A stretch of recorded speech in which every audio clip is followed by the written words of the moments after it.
तो good evening दोस्तों, कैसे हो? बढ़िया हो क्या? चलो बैठो जल्दी से अपनी जगह पे और सुनिए भाई साहब, आवाज़ बंद कीजिए और मेरी बात को आप स्पष्ट रूप से सुनिए और समझिए।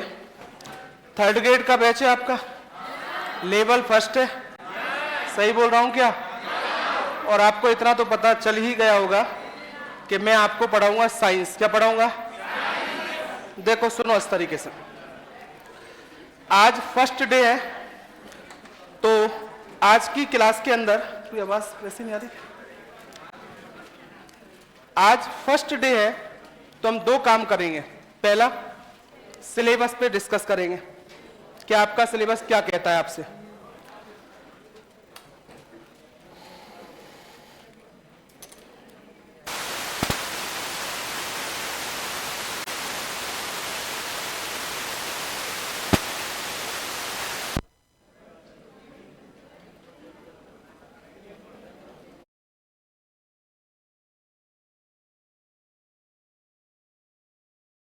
हाँ भाई, हेलो हेलो, हाँ।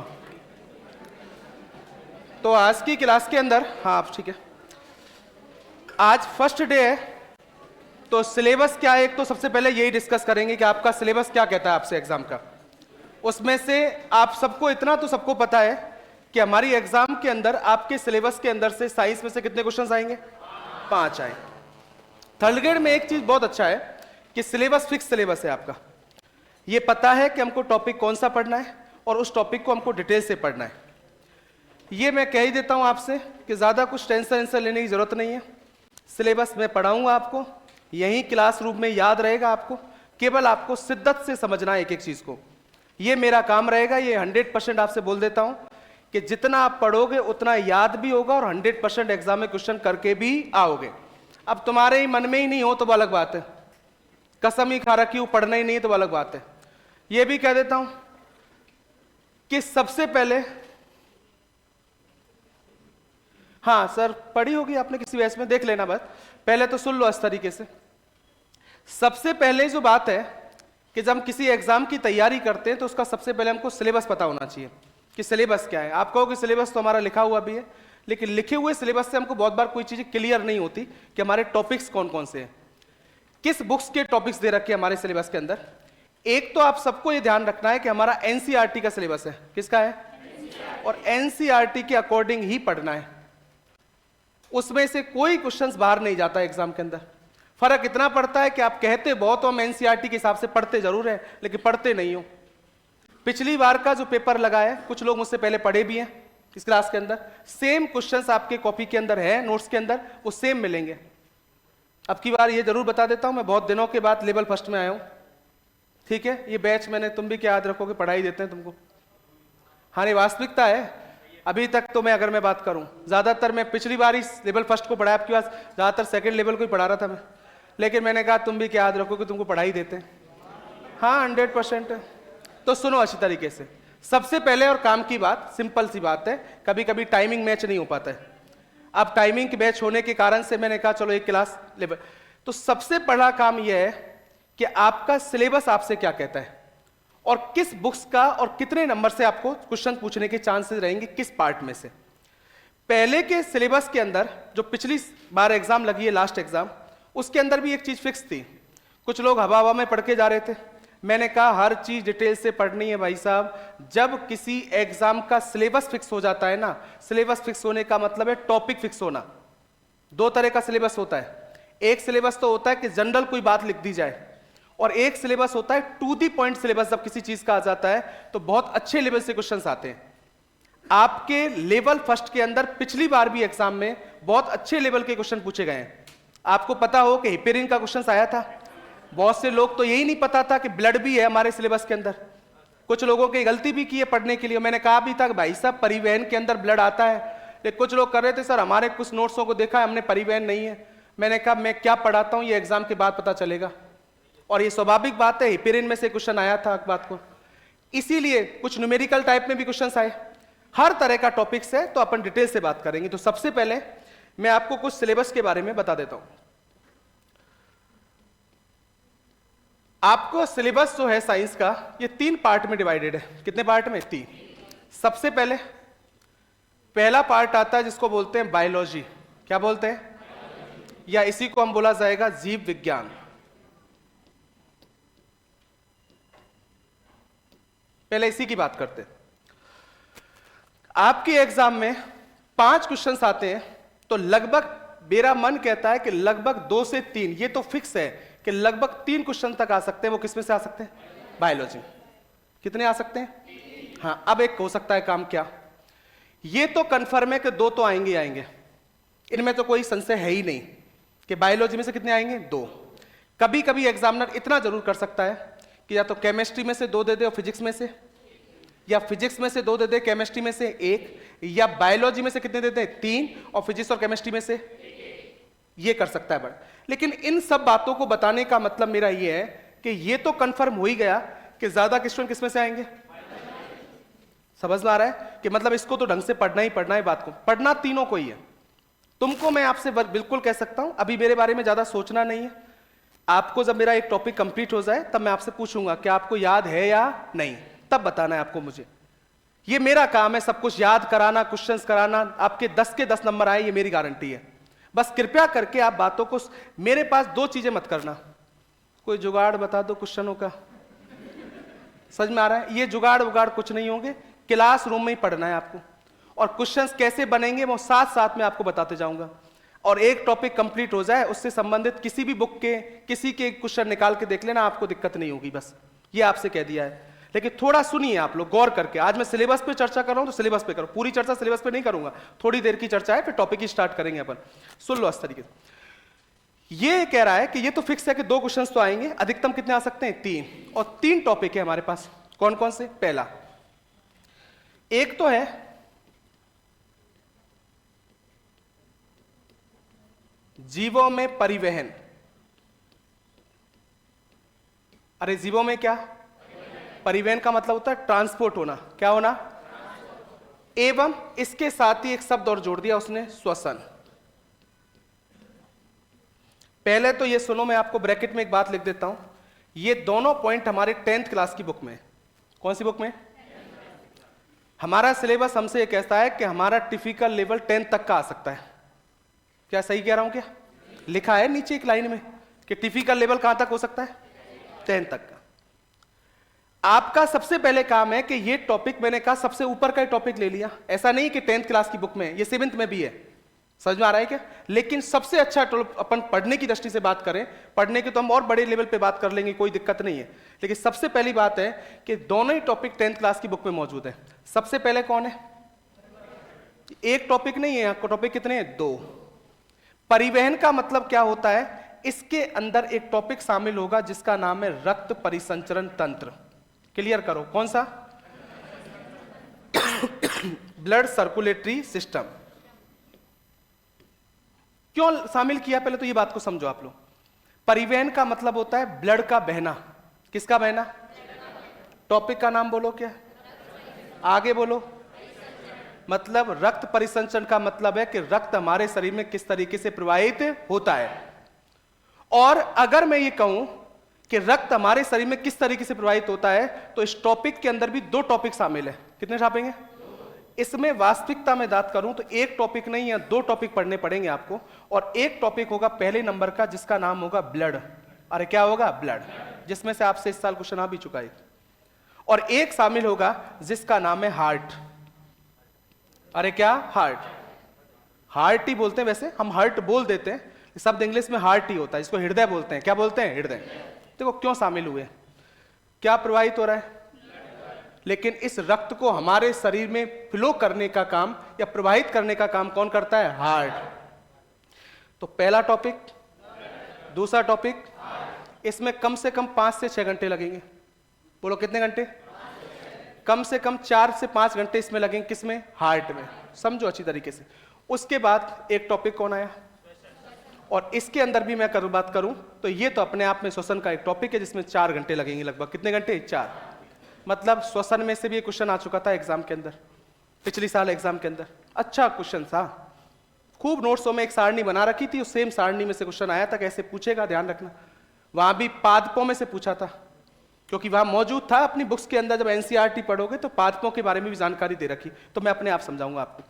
तो मैं इस लाइन का मतलब ये समझाया है, इस लाइन में कितने टॉपिक है? बोलो कितने? 3। एक और एक। थोड़ा सा क्योंकि लाइन छुपी हुई है इसलिए लाइन को हमने क्लियर कर दिया। दूसरे नंबर पे आ जाओ। सेकंड नंबर पर वो स्पष्ट रूप से दे रखा है, यहां कोई दिक्कत नहीं है, जीवों में जनन, या यहां स्पष्ट कर दिया उसने जंतुओं में जनन। किसमें जनन? रिप्रोडक्शन इन एनिमल्स, जंतुओं के अंदर। जंतुओं में जनन, ये टॉपिक कहां दे रखा है? ये 10th क्लास की बुक में मौजूद है, बहुत अच्छी तरीके से मौजूद है। और मेरे हिसाब से, मेरे अकॉर्डिंग ये समझ लेना, 99.9% क्वेश्चन इसी टॉपिक में से आएगा इस साल। एक क्वेश्चन फिक्स मान लेना इसमें से। ऐसे ही नहीं बोलता हूं, ये भी ध्यान रखना, जहां से बोलूंगा वहां से क्वेश्चन आएंगे भी, पूरी कोशिश करूंगा, ये बात ध्यान रख लेना, ठीक है? इसमें भी ऑनलाइन में भी कई लोग हैं जो पढ़ चुके हैं पहले भी। कृपया करके बातों को सुनो अच्छी तरीके से, मैं क्या कह रहा हूं। ज्यादा चांसेस है, इसका मतलब ये नहीं कहा कि मैं इसी को पढ़ाऊंगा और किसी को नहीं पढ़ाऊंगा, सबको बात करेंगे डिस्कस। लेकिन एक मुद्दा होना चाहिए कि हमको इतना हम समझ सकते हैं कि जब इसमें से क्वेश्चन आ सकता है तो स्वाभाविक रूप से ये बचता है टॉपिक, इसके चांसेस ज्यादा है। और तीसरे नंबर पर एक टॉपिक और शामिल होगा जिसका नाम है कोशिका। क्लियर कर दो, क्या? कोशिका, सेल। और जब सेल पढ़ेंगे तो स्वाभाविक बात है कोशिका के साथ कोशिका विभाजन भी पढ़ेंगे, रिस्क नहीं लेंगे। कुछ लोग ये गलती करते हैं बहुत बार सिलेबस पढ़ते समय, कोशिका दे रखा है, हमारे तो कोशिका विभाजन है ही नहीं, दे कुछ नहीं रखा है। 9th क्लास की बुक में कोशिका की संरचना प्रक्रिया के साथ साथ उसने कोशिका विभाजन को शॉर्ट में समझाया है। तो स्वाभाविक बात है कि आपसे 9th क्लास की बुक के अंदर है ये। क्यों लिख रहा हूं? मेरा तो काम नहीं था ये, मैं इसलिए लिख रहा हूं कि खुद को भी पता रहना चाहिए तुम्हारा सिलेबस कहां से है। पढ़ाई करने का ये तरीका नहीं, कोचिंग आ गए, बैठ टांगा और चल दिए, और कोई ने जैसा पढ़ाया वैसे पढ़ के चले गए। पहले सिलेबस देखो। तो 2 तो कौन सी बुक के हैं और एक, ये 3 टॉपिक है। इसमें लगेंगे कम से कम 4 से मान लो 5 घंटे मान के रखी लगभग इसके। कोशिका के अंदर अगर मैं कहूं पूरा टॉपिक मिला के 5-6 घंटे इसके मान लीजिए। ये आपका बायोलॉजी का सिलेबस है। किसका है? बायोलॉजी। खूब आराम से पढ़ेंगे जब तक समझ में आएगा आपको, ठीक है? उसके बाद एक शब्द आता है भौतिक विज्ञान। कौन सा विज्ञान? इसको बोलते हैं फिजिक्स। सुन लीजिए आप लोग। सबसे पहला टॉपिक है, फेमस टॉपिक है, थोड़ा बड़ा टॉपिक है, क्योंकि उसने एक लाइन लिखने के बाद थोड़ा सा दिक्कत हो जाती है। और उस टॉपिक का नाम क्या है? उसका नाम है प्रकाश, ठीक है? और यह है लाइट। इंग्लिश नाम टॉपिक स्टार्ट होंगे जब मैं लिखता रहूंगा, अभी तो मैं सिंपल सी भाषा में लिख रहा हूं प्रकाश। ये कम से कम तुमको पढ़ाऊंगा मैं 8 से 9 घंटे। ये समय भी बता रहा हूं मैं आपको, क्योंकि प्रकाश 2 टॉपिक हैं आपके बुक्स के अंदर। कितने हैं? 2। कोई रिस्क नहीं लेंगे, क्योंकि जब सिलेबस फिक्स होता है तो किसी भी तरह की कोई रिस्क लेनी नहीं है। और बता देता हूं इसका रीजन, क्योंकि मेरे हिसाब से पूरे चांसेज है कि अब की बार क्वेश्चन किसमें से आए, क्योंकि पिछली बार नहीं आया। अपने आप में इतना टॉपिक वजन रखता है कि पिछली बार भी मेरा चांसेस प्रकाश का ही था, लेकिन आया नहीं। देखो कोई ऐसे बोलता नहीं है, मैं तो बोल रहा हूं, सही में। कोई तो देखो मेरे बारे में एक ने लिख भी दिया, मैं भगवान की कसम सही बात बोल ही जाता हूं, चाहे किसी को अच्छा लगे या। देखो अंतर है, मैंने ऐसे नहीं कहा आपसे कि मेरा अनुमान लगा, क्योंकि पहला पेपर था फर्स्ट। कैसा पेपर था? फर्स्ट, नए सिलेबस के अनुसार। जिस टॉपिक में ज्यादा टाइम है तो ये तो एग्जामिनर का मूड है, अपने ये थोड़ी कहा कि मैं इसी को पढ़ाऊंगा, मैं तो हर टॉपिक में बताता रहूंगा ये भी फेमस है, ये भी लेकिन मेरा कहने का मतलब था कि प्रकाश अपने आप में बड़ा टॉपिक था, कि पूरे चांसेस थे कि उसमें से आए। नहीं आया क्योंकि सिलेबस में और भी पॉइंट है। तो जब दूसरे में से आ गया तो इस साल चांसेस तो बढ़ते हैं, स्वाभाविक बात है, क्योंकि एक पेपर लग चुका है। तो टॉपिक क्या है? प्रकाश। दूसरा, ये थोड़ा सा एग्जामिनर ने इस टॉपिक को 2 अलग अलग लिख दिया है, वैसे वास्तविकता में एक ही टॉपिक है ये। और वो क्या है? गति। उनको साथ में जोड़ रहा हूं, गति तथा बल व गति के नियम। ये एक ही टॉपिक के पार्ट है, इसलिए कहीं कहीं सिलेबस में ये अलग अलग लिखा है, कहीं कहीं एक जगह लिखा है। कोई बड़ी बात नहीं है, कि जब गति चालू करोगे तो दूरी पढ़ोगे, विस्थापन पढ़ोगे, चाल पढ़ोगे, वेग पढ़ोगे, संवेग पढ़ोगे, मोमेंटम पढ़ोगे, उसके बाद बल तथा गति के नियम तो पढ़ना ही है। एक अच्छा क्वेश्चन पूछा था उसने एग्जाम में इसमें से, आप देखिए नोट्सों को, पिछली बार सब पूरे जितने भी लेवल फर्स्ट के बैच हैं, थर्ड ग्रेड के सब मैंने ही पढ़ाए। उसमें लिखा गया है कि उसने कहा था कि किसी वस्तु पर आरोपित बल अगर जीरो कर दिया जाए, क्या कर दिया जाए? जीरो, तो इसमें से क्या नियत रहेगा? संवेग नियत रहेगा। क्या रहेगा? संवेग संरक्षण का नियम पूछा था। अब घुमा के लाइन पूछी, लोगों को हवा ही नहीं लगी। जो लोग तो डायरेक्ट गति के नियमों में फंसे हुए थे, जिन्होंने पढ़ा उन्होंने आंसर दिया खूब अच्छी तरीके से। तो ये दो टॉपिक भी ध्यान रखोगे आप। बोलो, एक तो क्या और एक गति तथा बल व गति के नियम। ठीक है, एक है सवाल, इसमें लगभग मैं कह रहा हूं 8 घंटे, और इसमें ज्यादा टाइम नहीं लगेगा, कहीं इसके 4 घंटे 5 घंटे जो भी है लगभग में खुद डिटेल से, क्योंकि मैं थोड़ा सा टाइम आपको कुछ न्यूमेरिकल टाइप में कराऊंगा। मेरा एक मानना ये भी है कि इस साल कोई ना कोई न्यूमेरिकल भी आ सकता है आपसे। क्या आ सकता है? क्या विचार है भाई साहब? हाँ, मैंने कहा इस साल कोई क्या आ सकता है? न्यूमेरिकल भी आ सकता है। ये ध्यान रखिए अच्छी तरीके से। अगली बात करूं तो अगला है पार्ट, उसका नाम है रसायन विज्ञान। कौन सा है? रसायन। इसको बोलते हैं केमिस्ट्री। पहले तो ये देखा करो, ये इसका मतलब ये सामान्य विज्ञान है। ये कौन सा विज्ञान है? सामान्य। तो ऐसा नहीं पढ़ना कि बहुत भयंकर रूप से केमिस्ट्री फिजिक्स पढ़नी है, कुछ नहीं, आराम से याद होगी क्लासरूम में। अगर मैं बात करूं, बस आपको सुनना ढंग से। क्या नाम बोला मैंने? रसायन। 3 टॉपिक है। कितने टॉपिक है? 3। पहला अपने आप में बड़ा इंपॉर्टेंट टॉपिक है, अम्ल, क्षार और एक सॉल्ट, लवण होता है। एसिड, बेस और सॉल्ट्स, लवण होता है। 10th क्लास की बुक का है, पहले इनमें भी लिख देता हूं, देखो सुनो। ये 10th का है चैप्टर, और ये 9th का चैप्टर है एनसीईआरटी का। ये 10th क्लास की बुक का चैप्टर है, एक अच्छा चैप्टर है, बिल्कुल चांसेस पूरे रहते हैं इसमें से टॉपिक में से क्वेश्चंस आने के, पूछे भी गए हैं, अच्छा टॉपिक है आपके एग्जाम के लिए। दूसरे नंबर, रीट वगैरह के अंदर आपको खूब सुनने को मिलेंगे ऐसे क्वेश्चंस, एसिड बेस में से हर साल में से आए हैं।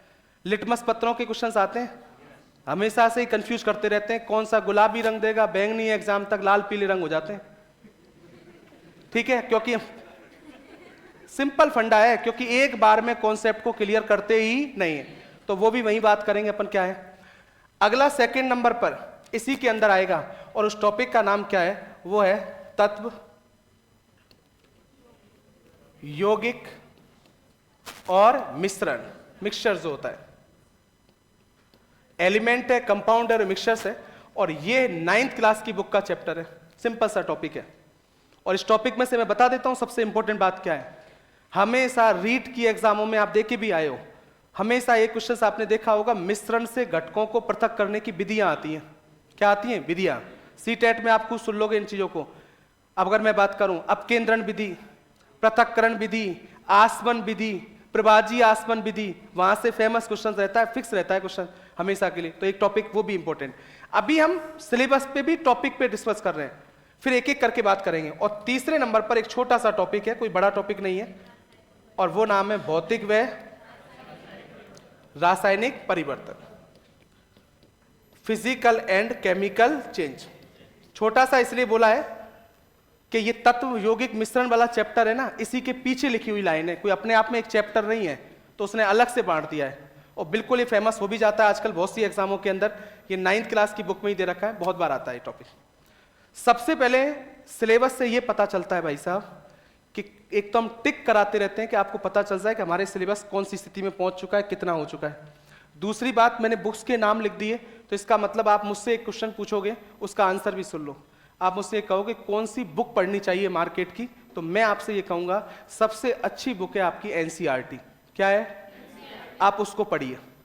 पूछना चाहोगे तो बुलाए, 90% जो भी चीज आनी है वो सब मैं यहां करवा दूंगा आपको एक एक करके। लेकिन फिर भी अगर मन करे तो कोई मार्केट की बुक से लेना देना नहीं है आपको। एनसीईआरटी के अलावा पेपर कहीं से आएगा ही नहीं, 101% है।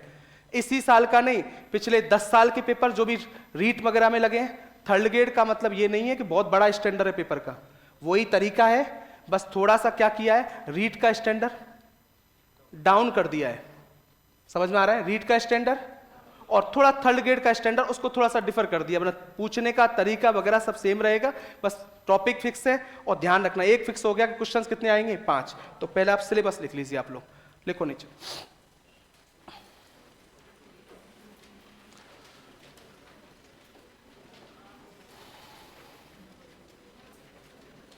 सर प्री और मेंस की साइंस सेम है कि बिल्कुल नहीं है? समझ में आ रहा है? प्री के अंदर लेवल फर्स्ट के अंदर बायोलॉजी है केवल, फिजिक्स और केमिस्ट्री है ही नहीं, और बायोलॉजी भी पूरी बायोलॉजी है, यहां पूरी बायोलॉजी नहीं है। पहले क्लियर सुन लो आप लोग, उल्टा छोटा सिलेबस है।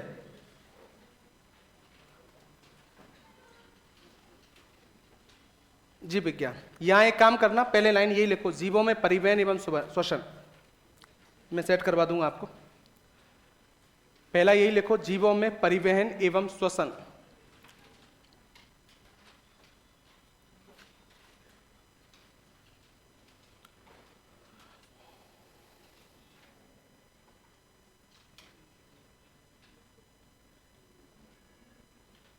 लिख दिया?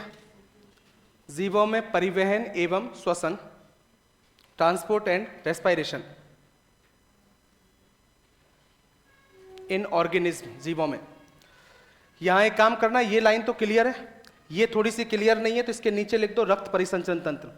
परिवहन का मतलब इसमें रक्त परिसंचरण तंत्र पढ़ोगे आप, और इसको 2 भागों में बांट दो, एक ब्लड पढ़ना है इसके अंदर और एक हार्ट पढ़ना है, जिससे क्लियर हो जाएगा आपका।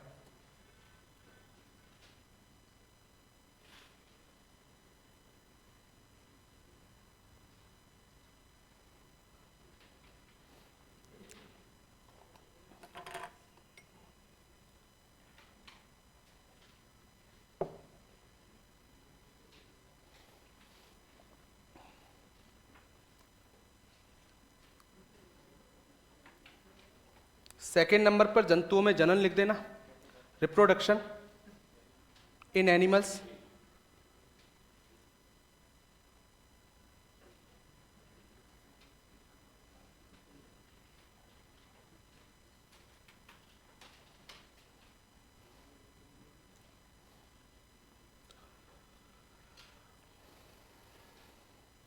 और तीसरे नंबर पर लिख देना कोशिका। ये भी लिख देना 9th और 10th, जिससे ध्यान रहे किस बुक्स का है ये।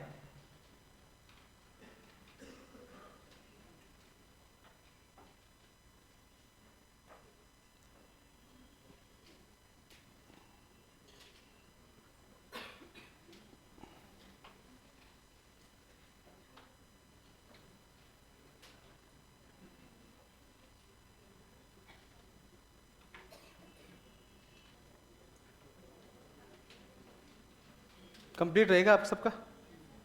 ठीक है, इधर देखो, इनको और लिख लो सेम।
हाँ, क्या कंप्लीट है सबका?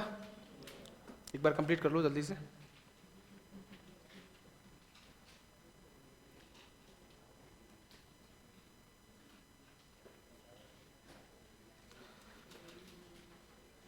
सिलेबस आपको समझ में आ गया? किस बुक्स का सिलेबस है ये बता दिया आपको। अब शुरुआत करते हैं हम टॉपिक की, और आज की पढ़ाई अब स्टार्ट होती है। अब तक तो हमने कोई बात ही नहीं की है, केवल मैंने आपको मोटा मोटा सिलेबस थोड़ा सा ये है कि लिखना तो बुक में भी था ना यार, उसमें लेकिन इससे थोड़ा पता चल गया किस बुक्स का है, किसका नंबर का है, क्या चीज़ है, तो ध्यान रखो। थोड़ा पता भी चल गया कि बायोलॉजी वाला पार्ट थोड़ा सा हमको ढंग से ध्यान रखना है। फिजिक्स रखना सब, चाहे एक क्वेश्चन आए वो भी इंपॉर्टेंट है ना। एग्जाम में ऐसे नहीं देखते, एक एक क्वेश्चन को छोड़ने लगे तो हम तो रह ही जाएंगे। ये हर क्वेश्चन के ऊपर ध्यान रखना है, और हर क्वेश्चन होगा एग्जाम में, बस आपको टॉपिक को क्लियर रखना है। तो हम शुरुआत कर देते हैं। अब देखो मैं पहले टॉपिक का नाम क्या लिख रहा हूं, इधर देखो आप लोग, आप सबका इतना कंप्लीट है मेरे हिसाब से। चलो इधर देखो, जीवों में क्या, तो मैं पहला टॉपिक ब्लड ले लूं। दो अलग अलग टॉपिक है, तो सबसे पहले क्या ले रहा हूं, ब्लड, क्योंकि अपने आप में एक बड़ा टॉपिक है, इसलिए हेडिंग डाल दो आप रक्त, जिसको हमने बोला है ब्लड। फिर हम हार्ट या पूरे रुधिर परिसंचरण तंत्र के बारे में बात करेंगे।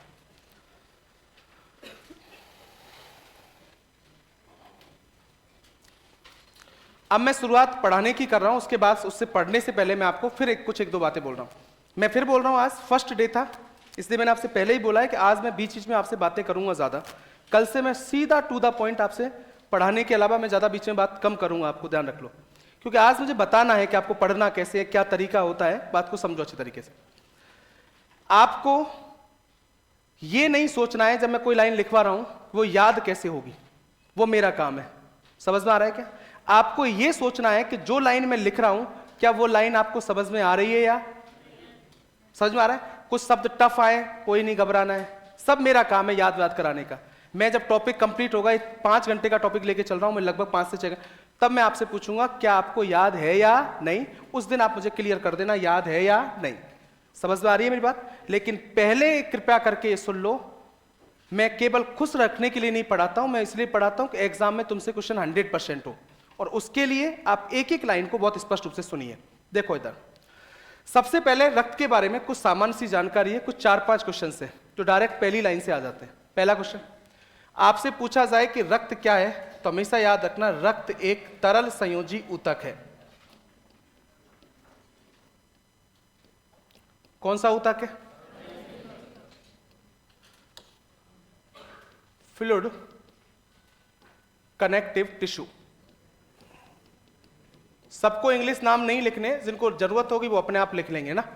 मेरी बात को मुझे लिखाना होगा कोई नाम तो मैं अपने आप बोल दूंगा, इसका इंग्लिश नाम भी लिख लेना आप लोग। सबसे पहली लाइन बोली, रक्त क्या है? तरल संयोजी ऊतक। समझो मतलब का।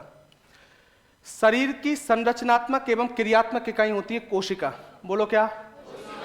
मतलब हमारा शरीर किसका मिलकर बना है? कोशिकाओं से। किससे? ग्रुप ऑफ सेल या कोशिकाओं के समूह को बोलते हैं ऊतक। बोलो क्या बोलते हैं? टिश्यू बोलते हैं। क्या बोलते हैं? टिश्यू। मतलब कोशिकाओं से मिलकर बनता है वो क्या बनता है? ऊतक। और ये जो ऊतक होते हैं, स्पेशली जो जंतु ऊतक होते हैं, वो 4 प्रकार के होते हैं। कितने प्रकार के? 4। सुनना मेरी बात। एक होता है एपिथेलियम ऊतक। बोलो कौन सा? एक होता है संयोजी ऊतक। बोलो कौन सा? एक होता है पेशीय ऊतक। कौन सा? और एक होता है तंत्रिका ऊतक। कौन सा? उनमें से रक्त जिस ऊतक के अंदर आता है उसका नाम क्या है? संयोजी ऊतक। जितना बोलूं उतना बोलो। क्या? कौन सा ऊतक? संयोजी। ये संयोजी ऊतक भी है, ये भी 3 प्रकार का होता है। कितने प्रकार का? एक होता है वास्तविक संयोजी ऊतक। कौन सा? एक होता है कंकालीय संयोजी ऊतक। कौन सा? एक होता है तरल संयोजी ऊतक। कौन सा? इनमें से रक्त जिस ऊतक के अंदर आता है उसका नाम क्या है? तरल संयोजी ऊतक। ये केवल समझाने के लिए बोली है, इससे कुछ समझ में आए बात को। अब तुम्हारा काम क्या है एग्जाम में वो सुनो। तुमसे कोई पूछे कि रक्त किस प्रकार का ऊतक है, तो पहला आंसर क्या दोगे? संयोजी ऊतक। क्या दोगे? अगर ऑप्शन में संयोजी ऊतक भी है और तरल संयोजी ऊतक दोनों है तो क्या बोलोगे? तरल संयोजी ऊतक। क्या मेरी बात समझ में आ रही है क्या? अगर आपसे क्लियर रूप से पूछा जाए कि रक्त की स्टडी या रक्त का अध्ययन क्या कहलाता है, तो हमेशा याद रखने ना, रक्त का अध्ययन कहलाएगा हीमेटोलॉजी। अरे बोलो क्या? हीमेटोलॉजी। तुम हमेशा एक बात को भेजे में सेट कर लो कि जब कभी भी कोई शब्द हीम आए, क्या है, तो इसका मतलब समझ लेना इसका शब्द ब्लड से है। किससे है? तो कोई पूछे कि रक्त का अध्ययन क्या कहलाता है तो क्या बोलोगे? हीमेटोलॉजी। कंफ्यूज नहीं होना है। एक शब्द और आता है, कभी कभी ये बहुत बार कंफ्यूज करता है, हिपेटोलॉजी। फिर बोलो क्या? ये स्टडी है लीवर की। किसकी है? लीवर का मतलब होता है यकृत। क्या है? तो यकृत का अध्ययन क्या कहलाता है? लेकिन हम तो किसका पढ़ रहे हैं? क्या कहलाएगा? एग्जाम तक हीमे और हिपो एक हो जाते हैं। समझ में आ रही है क्या? अभी तो हाँ सर है, ले एग्जाम तक दिखते नहीं है, तो दोनों को क्लियर कर लो। इस एक जैसे शब्दों को मैंने स्पष्ट कर दिया पहले ही। तो रक्त का अध्ययन क्या कहलाएगा? हीमेटोलॉजी। तीसरी बात आपसे पूछे कि सामान्य व्यक्ति में, बोलो किस में? आपसे पूछा जाए कि रक्त की मात्रा कितनी होती है, तो वो होती है 5 से 6 लीटर। फिर बोलो कितनी है? 5 से 6 लीटर। अगर क्लियर करे आपसे कि मुझे फीमेल के अंदर बताइए, तब आप क्लियर कहोगे 4 से 5 लीटर। एक बार में क्लियर सुन लो इस बात को। जब कभी भी सामान्य व्यक्ति की मात्रा पूछी जाती है, उसी के अंदर मेल शामिल होता है। कौन शामिल होता है? कभी तुमसे यह भी पूछा जाए कि मेल के अंदर या नर के अंदर रक्त की मात्रा कितनी है, तो भी क्या बोलोगे? सामान्य व्यक्ति में पूछे तो भी, लेकिन क्लियर फीमेल में पूछे तो? कहने का मतलब फीमेल के अंदर ब्लड होता है, वो मेल की तुलना में क्या होता है? कम। क्यों कम होता है? क्योंकि किसी भी व्यक्ति में जो रक्त होता है वो उसके शारीरिक भार के, मतलब उसका जो बॉडी वेट होता है दोस्त मेरे, उस शारीरिक भार का 7 से 8% होता है। क्लियर करो, कितने परसेंट? जैसा पूछे वैसा आंसर दो। मैंने ये कहा है किसी व्यक्ति में रक्त उसके शारीरिक भार का, मतलब उसका जो बॉडी वेट है, उसका वजन है, उसका कितने परसेंट है? 7 से 8। अब मेरी बात समझाओ। सामान्यतः इतना तो तुम भी कह सकते हो कि फीमेल का जो वजन होगा वो मेल की तुलना में सामान्यतः, अरे सामान्यतः बोल रहा हूं, तुम ये मत करना कभी कभी किसी का वजन ज्यादा हो जाए तो हो सकता है ज्यादा। ऐसा ये भी तो हो सकता है कि मेल भी बहुत खत्म हो। अरे सही बात है क्या? तो ये तो दोनों हो सकता है, तो वो तो अपवाद हो गया। क्या हो गया? अपवाद। मैं सामान्य एक एवरेज निकालूंगा तो मैं यही तो कहूंगा कि मेल का वजन क्या होगा? ज्यादा, और फीमेल का वजन। और जब वजन कम है तो मैंने कहा व्यक्ति के शारीरिक भार का कितना परसेंट है? इसलिए हम कहते हैं कि फीमेल के अंदर जो ब्लड होता है ना, वो भी मेल की तुलना में क्या होता है? कम। देखिए सुनो मेरी बात को, एग्जाम तक तुम क्या बातों को सुनते नहीं हो। अब सुन लो भाई साहब, थर्ड ग्रेड में और रीट में अंतर क्या है मुझसे पूछा जाए तो? सबसे अच्छा तुम्हारे दिमाग में तो ये बैठा होता है कुछ भयंकर पेपर आएगा थर्ड ग्रेड का, और रीट का बहुत सीधा आएगा। कोई भयंकर नहीं आएगा, सिंपल पेपर आएगा जैसा आना है। अंतर है माइनस मार्किंग का। किसका है? अब माइनस मार्किंग में पता चल जाता है आदमी को कि तुम कितने बड़े बेवकूफ हो। समझ में आ रही है मेरी बात? क्योंकि बहुत बार माइनस मार्किंग नहीं होती ना, तो आदमी का पेपर कभी कभी अच्छा भी चला जाता है। लेकिन आप तुक्का लगाने की दिक्कत नहीं है यहां पर। आप जो करके आओ वो 100% सही होना चाहिए, इतना विश्वास होना चाहिए तुमको। इसलिए रीट में देखा होगा बहुत बार परसेंटेज खूब आई जा रही थी, माइनस मार्किंग नहीं जा रही। थर्ड ग्रेड में नहीं गई बाद में जाके। इसका रीजन है, तो माइनस मार्किंग से बचने के लिए टॉपिक को बहुत ढंग से सुनो और हर लाइन को बहुत ढंग से पढ़ो। वो पूछता है एग्जाम में कि व्यक्ति में रक्त उसके शारीरिक भार का कितने परसेंट होता है। तुम सुनते नहीं हो, डायरेक्ट 2-4 तो ऐसे होते हैं 5 से 6%। वो समझते हैं रक्त पूछ रहा है, वो रक्त नहीं पूछ रहा है, शारीरिक भार का कितने परसेंट पूछ रहा है? 7 से 8%। तो क्या पूछा गया ये भी ध्यान रखा करो। अगली बात, अगर आपसे कहा जाए, मेरी बात को गौर करके सुनना, कि रक्त की उत्पत्ति, किसकी उत्पत्ति? भ्रूण की परत, भ्रूण को बोलते हैं एम्ब्रियो। अरे क्या बोलते हैं? एम्ब्रियो। उसकी किस लेयर से होती है? तो उसका नाम होता है मीजोडर्म। अरे बोलो क्या है? ये इसलिए इंपॉर्टेंट है बात क्योंकि तुम्हारे जननतंत्र टॉपिक है। कौन सा है? समझो मेरा इस लाइन का मतलब क्या है, क्लियर करो इस लाइन को। देखो इधर सुनो। पहले तो भ्रूण क्या होता है? देखो, ये कोई शुक्राणु है। बोलो क्या है? शुक्राणु। जिसको स्पर्म बोलते हैं। क्लियर है? ये कोई अंडाणु है जिसको ओव्यूम बोलेंगे या ओवा बोल सकते हो आप। जब ये शुक्राणु और अंडाणु आपस में मिलते हैं, कौन कौन मिलेगा? मैं जनन तंत्र पढ़ाऊंगा तब इस बात को दोबारा भी रिपीट करूंगा, ध्यान रखना। तो सबसे पहले जो संरचना बनती है उसका नाम है जाइगोट। अरे क्या सुना है क्या आपने? इसी को बोलते हैं युग्मनज। अरे क्या बोलते हैं? इसी साल लेब स्टैंड के एग्जाम में क्वेश्चन था कि जाइगोट में कितनी कोशिका होती है? एक। अरे कितनी? एक सेल है। ये लेब स्टैंड का क्वेश्चन था कि जाइगोट में कितनी कोशिका होती है? एक। चलो एक लाइन का आंसर दो मुझे। अभी पहली लाइन तुमको पढ़ाने से पहले ये बोली थी कि शरीर की संरचनात्मक एवं क्रियात्मक इकाई क्या है? कोशिका। तो ये जो हमारे शरीर बनने की शुरुआत हुई तो सबसे पहले क्या बनी है? एक क्या बनी है? कोशिका। क्लियर है मेरी बात? बच्चा मां के घर में कितने महीने रहेगा? 9 महीने। क्यों रहता है? क्योंकि 9 महीने उस बच्चे का विकास होता है। अरे क्या होता है? विकास। सबसे पहले क्या होता है कि जैसे ही बच्चा मां के गर्भ में आता है तो सबसे पहले इस जाइगोट की एक कोशिका से कितनी कोशिका बनेगी?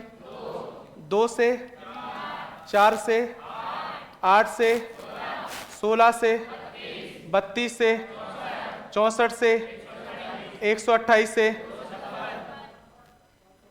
कोई मैथ चेक नहीं करनी मुझे तुम्हारी, समझ में आ रहा है? मुझे कुछ बताना था आपको। सबसे पहले बच्चे में अंग बनने की अभी शुरुआत नहीं है, सबसे पहले कोशिका विभाजित हुई है। क्या विभाजित हुई है?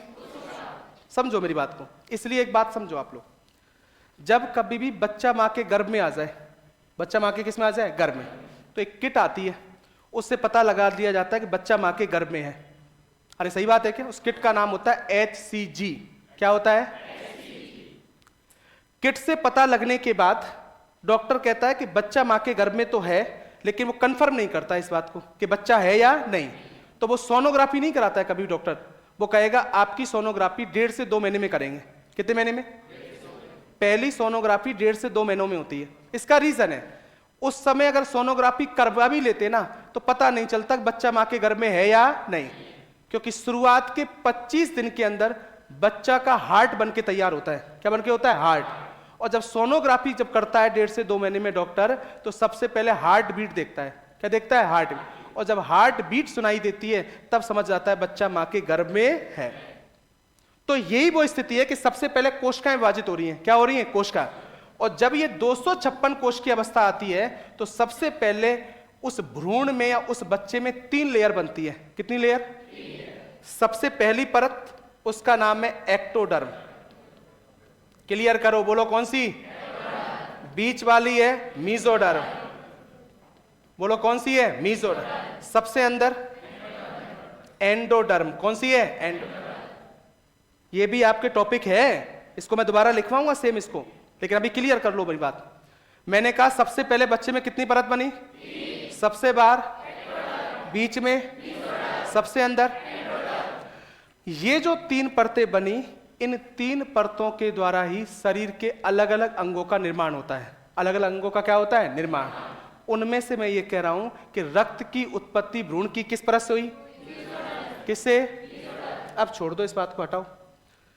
देखो पहले दिमाग में कुछ तैयार करो, ऐसे रटने से नहीं आएगा, चीजें रटते जा रहे हो। अब हमको मोटा मोटा ये पता चल गया कि भ्रूण की परत का मतलब, भ्रूण में कितनी परत होती है? 3। उनमें से एक परत कौन सी है? मीसोडर्म। इससे किसकी उत्पत्ति हो रही है? रक्त की। फिर बोलो रक्त क्या है? अध्ययन क्या कहलाया? सामान्य व्यक्ति में मात्रा, फीमेल में पूछे। मैंने कहा किसी व्यक्ति में रक्त शारीरिक भार का, और रक्त की उत्पत्ति भ्रूण की किस परत से हुई?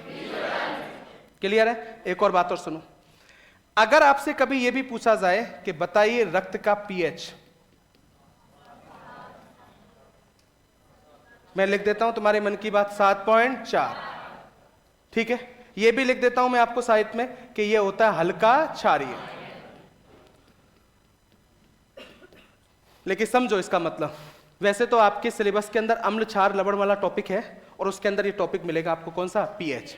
चलो थोड़ा सा, कुछ लोग साइंस के स्टूडेंट तो होंगे इसमें, हाथ खड़े करो कितने? चलो ठीक है, नीचे रखो। अब सुनो, कोई मुझे पीएच की फुल फॉर्म बता सकता है क्या?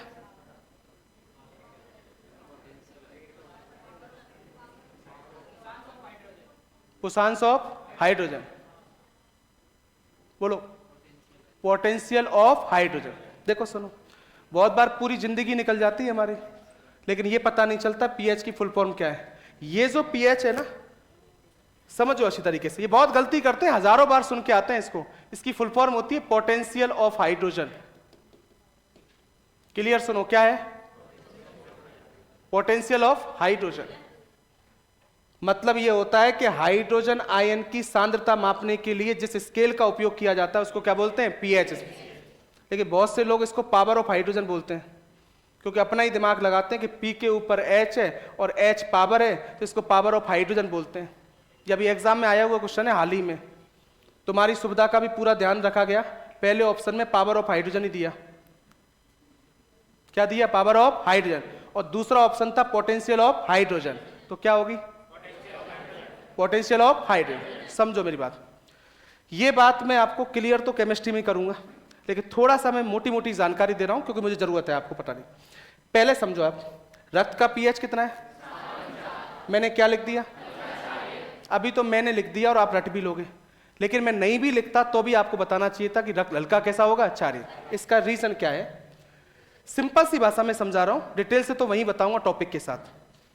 पीएच स्केल एक ऐसा स्केल है जो आपको यह बताता है कि कौन सा विलयन अम्लीय है, कौन सा क्या है, कौन सा विलयन क्षारीय है और कौन सा विलयन उदासीन।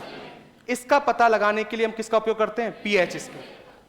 ये जो पीएच स्केल होता है दोस्त मेरे, ये 0 से लेके कहां तक होता है? 14, और बीच में क्या होता है? 7। क्लियर करो इन सब। देखो, मैं एक अलग तरीका है मेरा पढ़ाने का।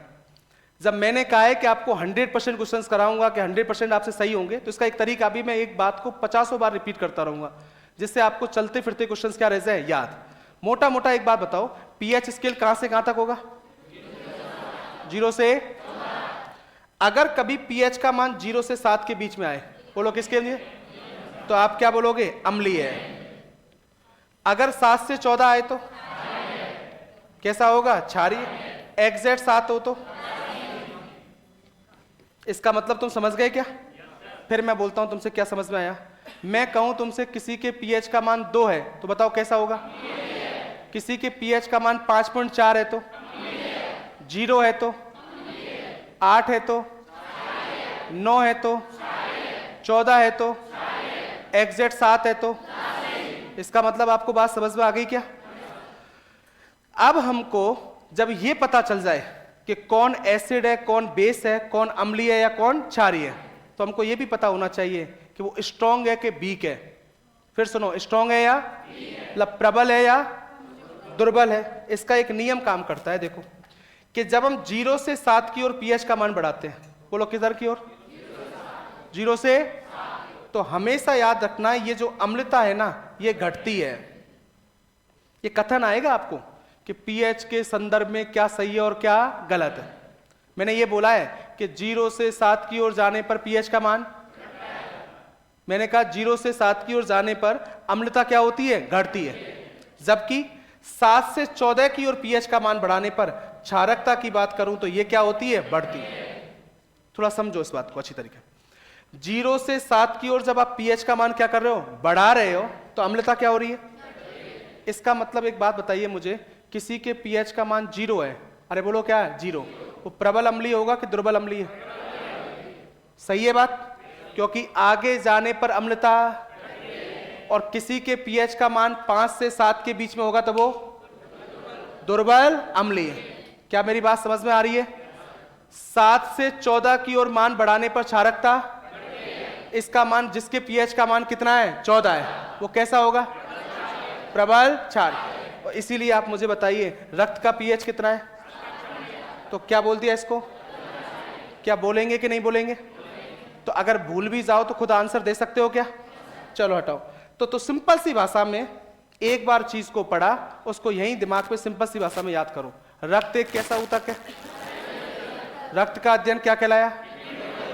सामान्य व्यक्ति में रक्त की मात्रा, फीमेल में पूछे तो व्यक्ति में रक्त उसके शारीरिक भार का कितने %? 7 से। रक्त की उत्पत्ति भ्रूण की किस परत से हुई? मेसोडर्म। और आपसे पूछा जाए रक्त का पीएच कितना है? लिखिए आप लोग, हेडिंग डाल दो आप रक्त।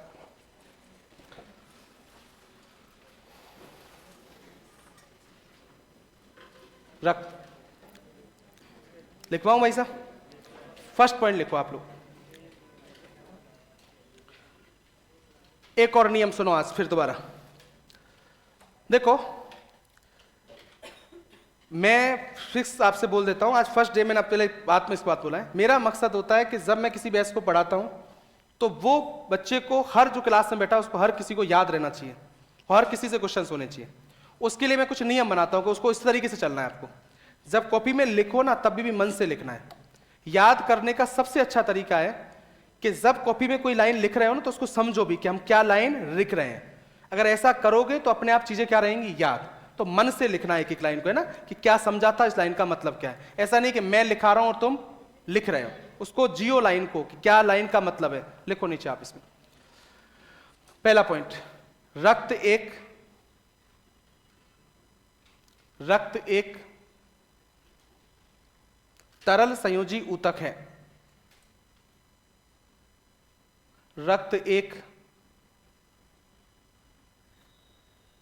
रक्त एक तरल संयोजी ऊतक है, फ्लूइड कनेक्टिव टिश्यू।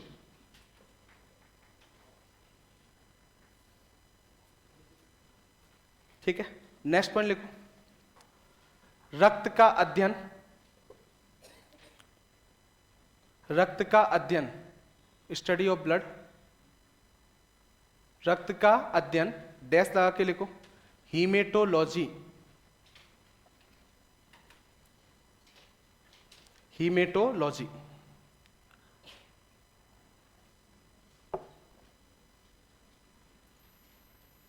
हीमेटोलॉजी।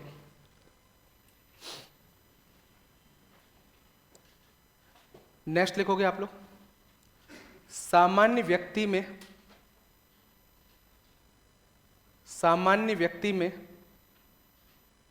रक्त की मात्रा, सामान्य व्यक्ति में रक्त की मात्रा, डैश लगा के लिखो, कितनी है, 5 से 6 लीटर।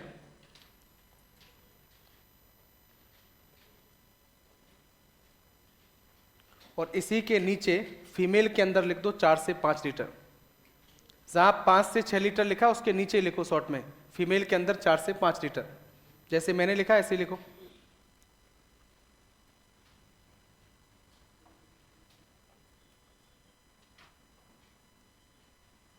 कंप्लीट है सबका? नेक्स्ट लिखो, व्यक्ति में रक्त उसके शारीरिक भार का, व्यक्ति में रक्त उसके शारीरिक भार का, शारीरिक भार मतलब बॉडी वेट, व्यक्ति में रक्त उसके शारीरिक भार का 7 से 8% होता है। शारीरिक भार का 7 से 8% होता है। अंडरलाइन करो 7 से 8% पर।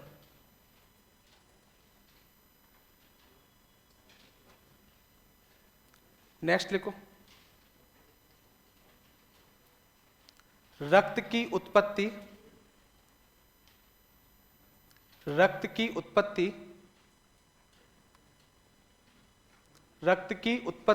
भ्रूण की परत, भ्रूण मतलब एम्ब्रियो, रक्त की उत्पत्ति भ्रूण की परत, डैश लगा के लिखो, किससे होगी, मीजोडर्म। एम्ब्रियो की किस लेयर से होती है, तो आप बोलोगे मीजोडर्म। रक्त के अध्ययन का मतलब होता है कि रक्त की जानकारी, कि रक्त किस किस से मिलकर बना है, जैसे मैं आगे बताऊंगा कौन कौन से, इन सब की जानकारी है, वो होती है हीमोटोलॉजी। नेक्स्ट लिखो, रक्त का पीएच, अभी फुल फॉर्म वगैरह कुछ नहीं लिखना है, आपका टॉपिक है वहीं लिखेंगे, अभी तो मैंने आपको समझाने के लिए बोला है। रक्त का पीएच, डैश लगा के लिखो, कितना है, 7.4। ब्रैकेट में लिखो हल्का क्षारीय। अभी तो मैंने ये समझाया हल्का क्षारीय क्यों लिखा है इसको, वीक बेस। कंप्लीट है बात?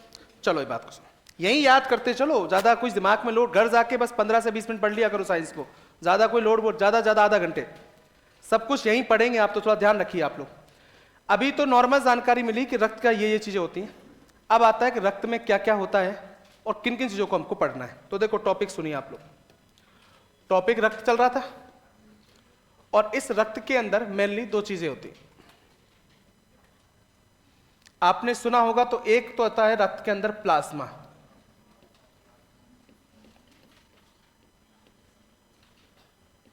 अरे क्या होता है प्लाज्मा, और दूसरा रक्त के अंदर होती है, उनको बोलते हैं रुधिर कणिकाएं।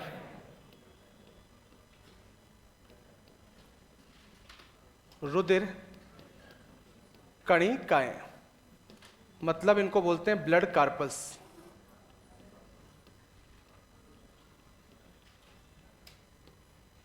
देखो सुनिए अच्छी तरीके से, रक्त के अंदर एक तो क्या है और एक क्या है। इस प्लाज्मा की बात करूं तो रक्त में इसकी मात्रा कितने परसेंट है? 55, जबकि रुधिर कणिका या ब्लड कार्पस की मात्रा कितनी है? 45। अरे कितनी है? 45। ये जो रुधिर कणिकाएं भी हैं दोस्त मेरे, ये भी 3 प्रकार की होती हैं। बोलो कितने प्रकार की? 3। आपने सुना हो तो एक क्या होती है? आरबीसी। सुना है क्या? एक सुना होगा डब्ल्यूबीसी, और एक सुना होगा तो क्या बोलोगे? प्लेटलेट्स। सुनना समझना चाहिए, ये बातें मैं जब पढ़ाऊंगा तभी लिखवाऊंगा। लाल रुधिर कणिकाएं, श्वेत, इतना तो सब जानते ही हैं। काम की बात है कि रुधिर कणिकाएं कितने प्रकार की है? कौन कौन सी? आरबीसी, डब्ल्यूबीसी और प्लेटलेट। इनमें से लगभग अगर मैं बात करूं 99%, बोलो कितने परसेंट, वो क्या होती है? जबकि डब्ल्यूबीसी और प्लेटलेट्स की बात करूं तो ये केवल कितने परसेंट है? एग्जाम में क्वेश्चन पूछेगा आपसे कि रक्त में सर्वाधिक मात्रा में पाए जाने वाली रुधिर कणिका कौन सी होती है, या ये क्वेश्चन पूछा जाएगा कि रक्त में रुधिर कणिकाओं की मात्रा का घटता हुआ क्रम क्या है? सर्वाधिक मात्रा में, उससे कम, और सबसे कम। अभी जब एक एक को पढ़ाऊंगा तो संख्या लिखवाऊंगा, तब आपको स्पष्ट हो जाएगा कि रक्त में सर्वाधिक मात्रा में कौन होती है? आरबीसी। तो ये टॉपिक पढ़ना है आपको पूरा, किस किस के बारे में? प्लाज्मा, आरबीसी, डब्ल्यूबीसी और प्लेट। इसको कंप्लीट कीजिए इस तरीके से।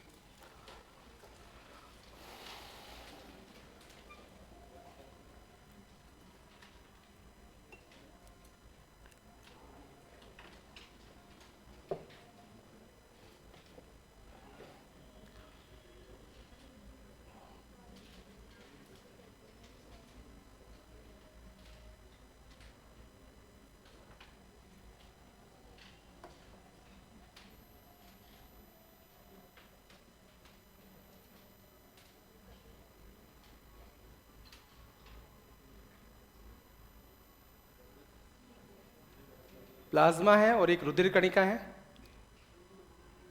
ब्लड कार्पस या रुधिर कणिकाएं 3 प्रकार की हैं, आरबीसी, डब्ल्यूबीसी और प्लेटलेट्स।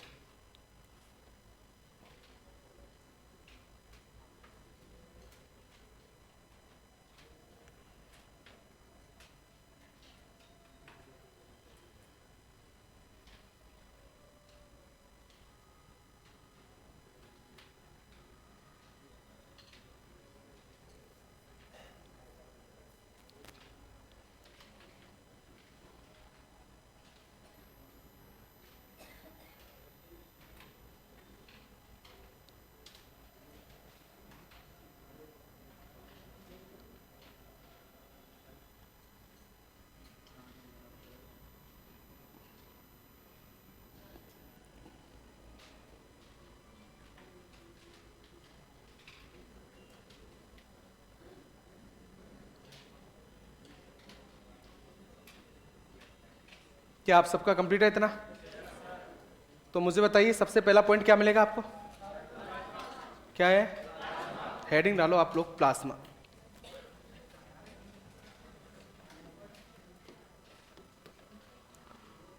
फर्स्ट हेडिंग डाल दो प्लाज्मा।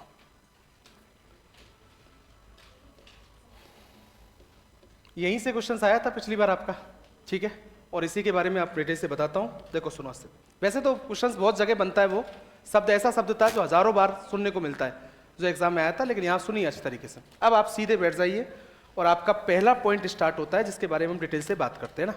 टॉपिक का नाम बोलो क्या है? पहला क्वेश्चन बनता है जो मैंने अभी बोला था कि रक्त में प्लाज्मा की मात्रा कितने % है? किसके अंदर है ये? रक्त में किसकी मात्रा कितने % है? लेकिन कोई ये पूछे कि ये जो प्लाज्मा है इस प्लाज्मा में सर्वाधिक मात्रा किसकी होती है? तो हमेशा याद रखना वो होती है जल की। किसकी? और कोई पूछे कितनी होती है तो आप बोलोगे 90 से 92%। थोड़ा क्लियर करिए बात। आप बहुत सी बुक्स पढ़ोगे तो वहां 90% लिखा मिलेगा। कितने %? लेकिन मैं कितना लिखा रहा हूं? लगभग 90 से 90। और यही मानना है आपको। आपसे यही नहीं पूछेगा केवल कि प्लाज्मा में सर्वाधिक मात्रा कितनी होती है, आपसे ये भी पूछेगा, अंडरलाइन लगा रहा हूं, आपसे कहेगा कि प्लाज्मा में जल की मात्रा कितने % होती है, तो क्या बोलोगे? 90 से 90। इसी प्लाज्मा की बात करूं तो इसी प्लाज्मा के अंदर पाए जाते हैं एक पदार्थ होते हैं जिनको बोलते हैं कार्बनिक पदार्थ। क्लियर करो, कौन से? और एक पदार्थ पाए जाते हैं उनको बोलते हैं अकार्बनिक। एक ऑर्गेनिक और एक इनऑर्गेनिक सब्सटेंस या मैटर बोल सकते हो। जिनमें कार्बन है वो कार्बनिक है, जिनमें नहीं है वो क्या है? अकार्बनिक। तो कार्बनिक और अकार्बनिक पदार्थों की मात्रा अगर कभी पूछे कि प्लाज्मा में कितनी होती है, तब आप बोलोगे बची कुछ मात्रा कितनी होगी? 8 से 10%। फिर बोलो कितने %? थोड़ा और सुनिए आप ढंग से क्वेश्चंस को। ये तो बुक्स में भी लिखा मिलेगा, लेकिन कुछ नया कर सकता है आपसे, और वो क्या है पहले सुनना। प्लाज्मा में सर्वाधिक मात्रा किसकी है? कितने %? कार्बनिक और अकार्बनिक पदार्थ। इन 8 से 10% में भी लगभग में मैं बात करूं 7 से 8%। क्लियर करो, कितनी %? वो कौन से पदार्थ होते हैं प्लाज्मा के अंदर? तो वो होते हैं कार्बनिक पदार्थ। क्लियर करो, कौन से पदार्थ? मतलब 8 से 10% जो कार्बनिक और अकार्बनिक पदार्थ थे उनमें भी सर्वाधिक मात्रा में कौन है? इसका रीजन है कि इन कार्बनिक पदार्थों के अंदर प्लाज्मा के अंदर आती हैं प्रोटीन। अरे क्या आती हैं? प्रोटीन। क्योंकि प्लाज्मा में अभी बताऊंगा प्रोटीन पाई जाती है। क्या पाई जाती है? प्रोटीन। और प्रोटीन कैसा पदार्थ है? थोड़ा बहुत रीड पढ़ा हो तुमने? पढ़ा तो होगा मेरे हिसाब से। रीड तो प्री तो क्लियर की होगी, कुछ लोगों ने नहीं किया तो कोई दिक्कत नहीं। अगर मैं बात करूं मेरे हिसाब से 3rd ग्रेड को सबने की होगी। रीड के अंदर तुमने कभी एक चैप्टर पढ़ा होगा भोजन, और भोजन के अंदर पहली लाइन लिखते हैं 2 तरह के पदार्थ होते हैं, कार्बनिक और एक अकार्बनिक। और तुमने पढ़ा हो कार्बनिक पदार्थ के अंदर आता है कार्बोहाइड्रेट, प्रोटीन, वसा और विटामिन। अरे आता है क्या? तो हमेशा याद रखना प्रोटीन एक कैसा पदार्थ है।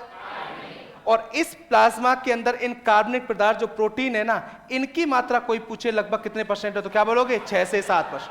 बोलो कितनी? देखो सुनो, जैसा पूछे वैसा आंसर दो। बहुत दिमाग को स्थिर रोक के सुनना है आपको। प्लाज्मा में कार्बनिक और अकार्बनिक पदार्थ बोलो 8 से। अगर वो क्लियर कहे कि प्लाज्मा में कार्बनिक पदार्थ कितने हैं? 7 से 8। और क्लियर करें कि प्लाज्मा में प्रोटीन कितनी है? 6 से 7। हाल ही में एक एग्जाम के अंदर उसने ये पूछा है कि प्लाज्मा में प्रोटीन की मात्रा कितने % है? 6 से 7। ये मतलब ये नहीं कि आज लिखा रहा हूं, ये पूछा भी एग्जाम में, पूछा पुराने सिलेबस के अंदर भी ये सेम लाइन लिखवाई गई है 6 से 7%। बिल्कुल आ सकता है, ध्यान रखना। क्योंकि इस प्लाज्मा के अंदर जो मेन चीज है वो क्या होती है? प्रोटीन। और अगर इन प्रोटीन की बात करूं, थोड़ा समझने वाली बातें हैं, ध्यान रखना। 4 प्रोटीन प्लाज्मा के अंदर मेनली पाई जाती है। बोलो कितनी प्रोटीन है? 4। पहली प्रोटीन उसका नाम है एल्ब्यूमिन। नाम बोलिए मेरे साथ, क्या है? और इसकी मात्रा होती है लगभग 4%। बोलो कितने %? दूसरे नंबर पर प्लाज्मा में प्रोटीन पाई जाती है, उसका नाम है ग्लोब्यूलिन। बोलो क्या नाम है? और इसकी मात्रा होती है लगभग 2 से 2.5%। बोलो कितने %? 2 से 2.5%। तीसरे नंबर पर जो प्लाज्मा के अंदर प्रोटीन पाई जाती है उसका नाम क्या होता है? तो क्लियर सुन लेना, उस प्रोटीन का नाम होता है प्रोथ्रोम्बिन। अरे बोलो क्या नाम है? प्रोथ्रोम्बिन।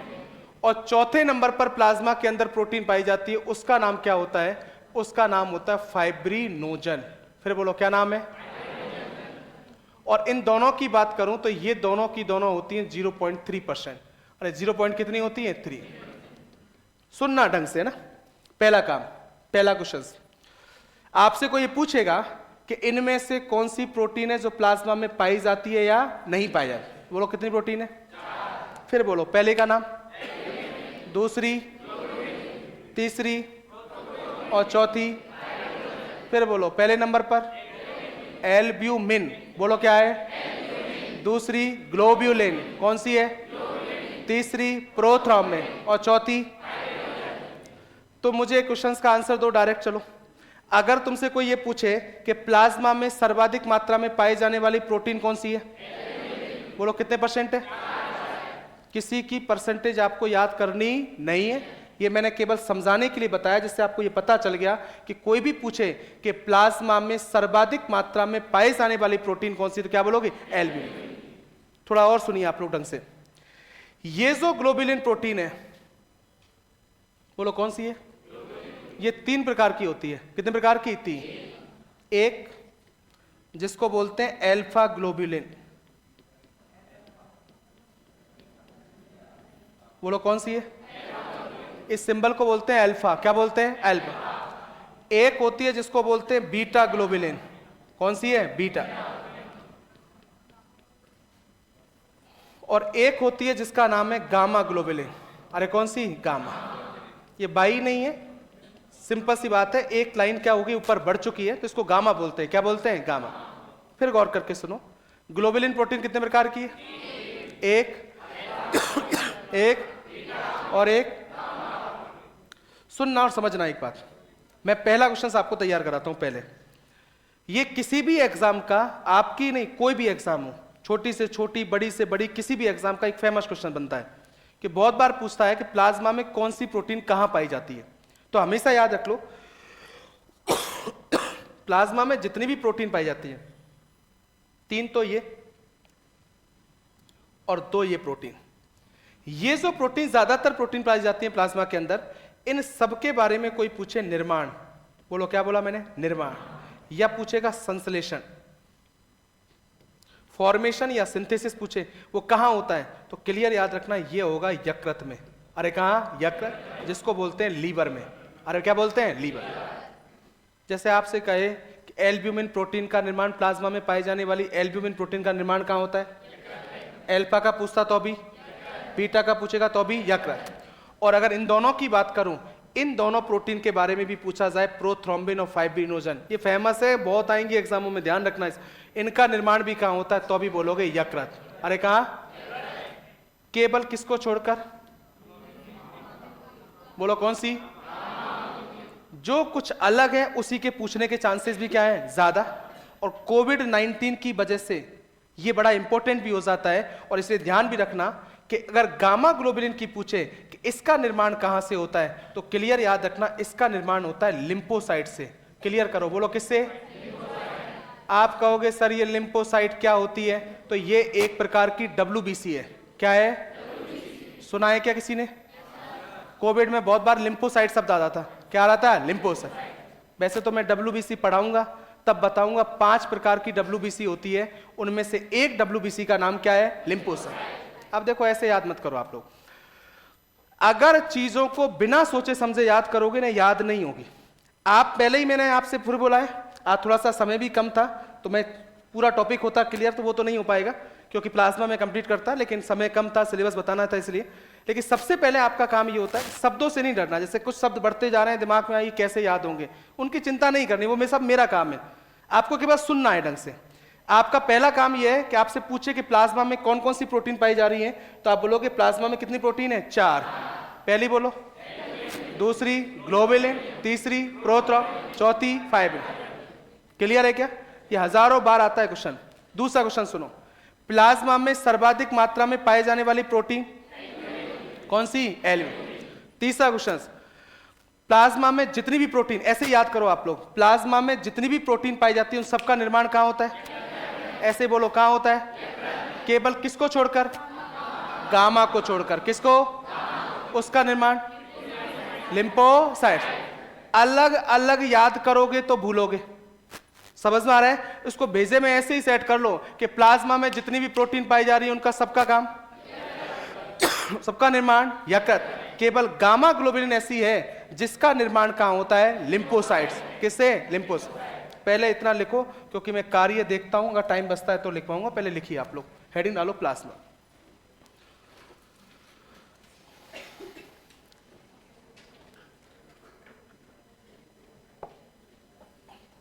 हेडिंग डालो प्लाज्मा। कंप्लीट हेडिंग डाल दिया सबने? फर्स्ट लाइन लिखो, रक्त में प्लाज्मा की मात्रा, रक्त में प्लाज्मा की मात्रा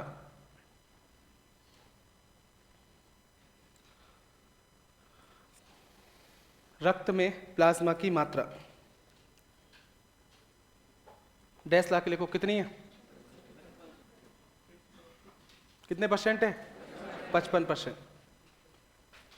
लाइन ध्यान रखना, रक्त में पूछा है मैंने ना, ये नहीं पूछा है प्लाज्मा में सर्वाधिक मात्रा। सेकंड पॉइंट, प्लाज्मा में सर्वाधिक मात्रा, प्लाज्मा में सर्वाधिक मात्रा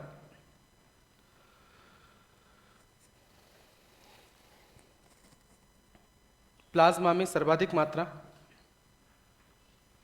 डैश ला के लिखो, किसकी है? जल। बोलो कितनी है? 90 से 92%। अंडरलाइन करो परसेंटेज पर। कुछ देखो, सुनो आप, फिर एक लाइन एक नियम बताता हूं। नोट्स ऐसे बनाने चाहिए जो हमारे बिल्कुल स्पष्ट रूप से समझ। देखो सुन लो अच्छी तरीके से, एग्जाम की तैयारी लाखों लोग करते हैं, समझ में आ रहा है क्या? आप कोचिंग से बाहर निकलते हो तो आपको भीड़ ही भीड़ दिखती है, लेकिन जब तैयारी करो ना तो आपको एक बात दिमाग में बैठ जानी चाहिए कि लोगों से कुछ हटके करना है सिलेक्शन लेने के लिए। और उस सिलेक्शन लेने का एक तरीका ये नहीं है तुम्हारा कि तुम समझो कि हम नोट्स बना लें और बाद में जाके हम सब कुछ रट लेंगे, कुछ नहीं कर पाओगे ऐसे। आपकी फर्स्ट डे से प्लानिंग हो जानी चाहिए कि सिलेक्शन तक की। आपकी पहले दिन से क्या प्लानिंग है ऐसी, उसको तैयार रहना चाहिए। और फर्स्ट डे से ही पढ़ना ऐसा चाहिए कि नोट्स को भी सिंपल कर दो। जैसे बहुत जगह परसेंटेज आती है लेकिन मैंने अभी आपसे कहा कि ये परसेंटेज याद रखनी है, तो स्वाभाविक बात है कि उस पर अंडरलाइन कर लो। कुछ परसेंटेज ऐसी है जिनको हमको क्या करना है? याद। तो आपका पता रहना चाहिए कि जिस लाइन को मैंने अंडरलाइन कर रहा है उसका महत्व है अपने आप में। जैसे हम बहुत बार कैजुअल होकर पढ़ के चले जाते हैं कि जैसी परसेंटेज आती है तो हमारे दिमाग से एक बार कंफ्यूज होगा, इतनी थी या इतनी थी। लेकिन जब हम इसको अंडरलाइन रखेंगे, ध्यान रखेंगे कि एग्जाम में आ सकता है, तो वो चीजें क्या रह सकती हैं? याद। तो नोट्स को भी उसी तरीके से तैयार कीजिए, उसमें इतनी जगह रखिए कि आपको एक बार में अपने नोट्स समझ में आ जाए कि नोट्सों का क्या कहना चाह रहे हो, क्या याद करना और क्या नहीं करना है। देखो नोट्स किस लिए बनवाए जाते हैं, मेरी बात को गौर करके सुनो। ये नोट्स का मतलब नहीं कि पूरा रटना है, नोट्स का मतलब है कि एग्जाम कल नहीं लग रही है तुम्हारी, एग्जाम लगने में 6 महीने लग जाए, 8 महीने लग जाए, तो उससे पहले कि जब दोबारा टॉपिक उठाओ तो आपको हर लाइन क्या आ जाए? समझ में आ जाए। लेकिन जब पढ़ने की बात आती है, याद करने की बात आती है, तब हम ऐसे लाइन टू लाइन नहीं रटते हैं, तब पॉइंट टू पॉइंट चीजों को क्या रखते हैं? याद। तो इसलिए मैं कह रहा हूं हर चीज पे भी अंडरलाइन, तो यहां अंडरलाइन करो 90 से 92%। ठीक है, ये परसेंटेज याद रखनी है। नेक्स्ट लिखो, प्लाज्मा में, प्लाज्मा में कार्बनिक व अकार्बनिक पदार्थ, प्लाज्मा में कार्बनिक व अकार्बनिक पदार्थ, कार्बनिक व अकार्बनिक पदार्थ, organic and inorganic matter dash ला के लिखो, कितने परसेंट है? 8 से 10%।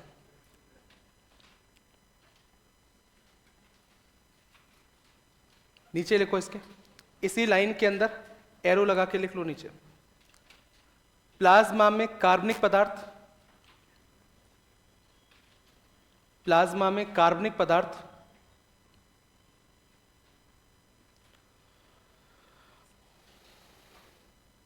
लिखो, कितने परसेंट है?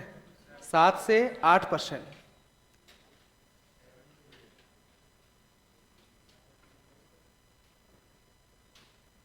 ठीक है, और एक और लाइन लिखो, प्लाज्मा में प्रोटीन, वो और स्पष्ट कह रहा है, प्रोटीन बताइए मुझे, प्लाज्मा में प्रोटीन,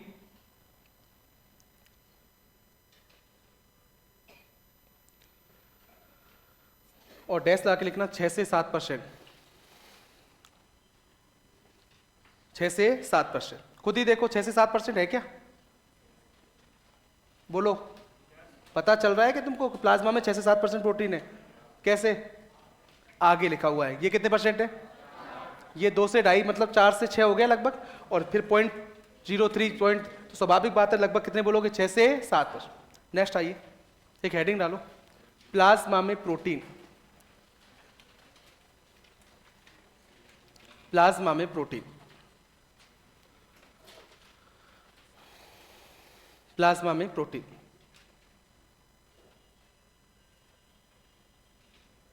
डैश लगाओ और सबसे नंबर पे एक लिखोगे पहले, फर्स्ट प्रोटीन का नाम लिखो एल्ब्यूमिन। ये तो मुझे कल ही बताना पड़ेगा डिटेल से, क्योंकि इसके बारे में काफी जानकारी है, तो मैं थोड़ा सा लिख पा रहा हूं मैं आपको इसके बारे में। एल्ब्यूमिन,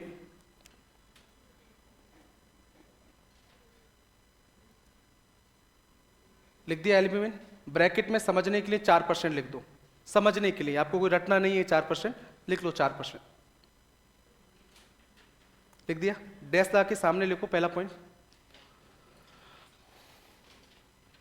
प्लाज्मा में, एल्ब्यूमिन के अंदर पहला पॉइंट लिखो, प्लाज्मा में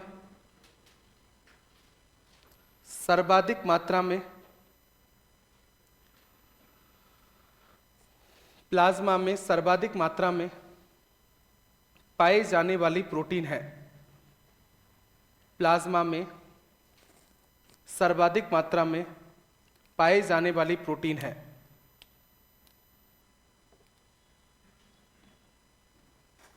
प्लाज्मा में सर्वाधिक मात्रा में पाए जाने वाली क्या है? प्रोटीन। ठीक है, सेकंड पॉइंट लिखो इसके अंदर, निर्माण। क्या लिखोगे? निर्माण। बताओ इसका निर्माण कहां होता है? यकृत।